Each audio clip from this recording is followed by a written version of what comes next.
The specific undertaking was given by Mr. Volney that the courts to manage the system would be put in place. Now, I'm an avid reader and I confess to reading everything in Parliament. This Hansard debate is very clear.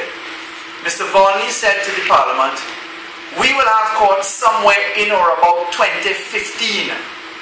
So I don't know where 2013 came about. It's on the Hansard record, 2015.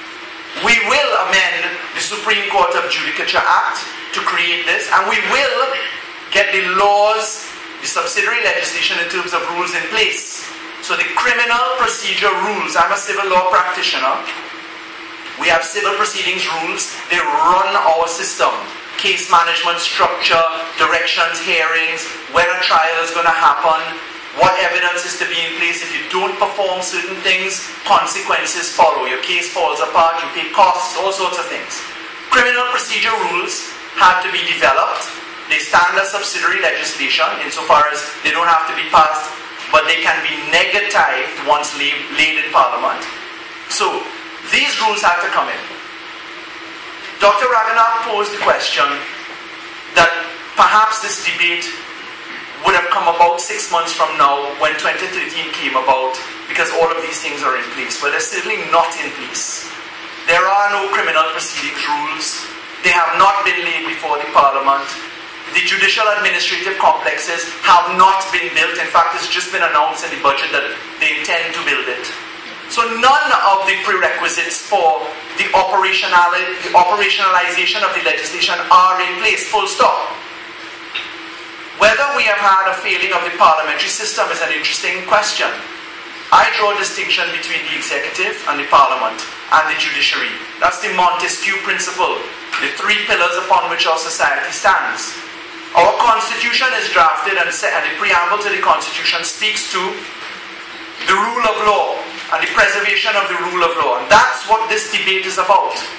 To me, it's not a question of the parliamentary system failing. It's a question of, are we as a society paying attention to the diligence and respect for the rule of law? That's the question. The rule of law stands to be observed when the executive acts with responsibility, when the parliament acts with responsibility, and when the judiciary acts with responsibility. And when people who pay attention ring the bells of alarm and say, we want this or we disapprove of that.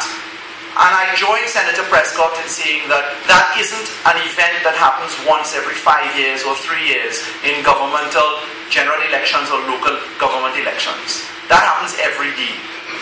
And the question here is, and it has certainly not been answered from my perspective, with greatest respect to Mr. Munilal, Dr. Munilal, it has not been answered by the government, because Section 34, which has the effect of attacking the rule of law in this country, insofar as, number one, there was a breach of the representations and undertakings and commitments to the Parliament of Trinidad and Tobago, in that it was specifically contemplated that the law would be proclaimed as a whole after certain things were put into place.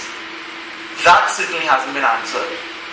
Two, the executive's offering of one head on a plate saying, case done, let's move on, is certainly not adequate, because it belies the fact of the manner in which laws are proclaimed. So, President's proclamation comes about 28th of August 2012. Law comes into effect over the long holiday weekend on the 31st of August 2012. That law proclaims sections 1, 2, 3, 1 and 34 of the Act number 20 of 2011. 1, long title. 2, Act inconsistent with sections 4 and 5. 3, 1, definition section. Specifically does not proclaim the rest of section 3, subsections 2 and 3, which tell you about the meaning as to when something is deemed to be in effect before the Act comes into effect or after. That's absent. Section 32.1, that the Rules Committee can sit and procure and deal with the rules creation.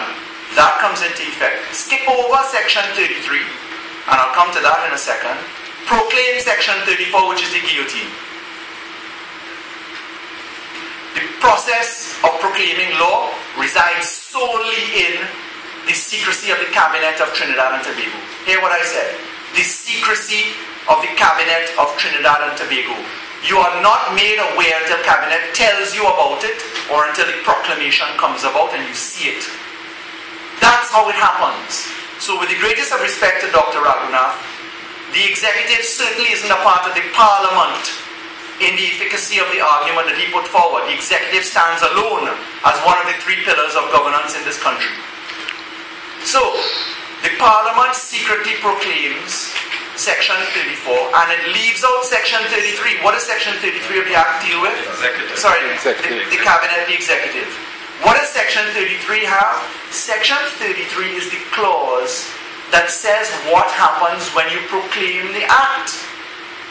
It says what things are deemed to be running under the old preliminary inquiry system and what things are deemed to be running under the new system. That's Section 33. It is the linchpin for the operationality of the Act. So, we get back to proclamation. 33 is not there. And if we were to come to timelines, the proclamation happens, as we now know in the public domain, by Cabinet's decision.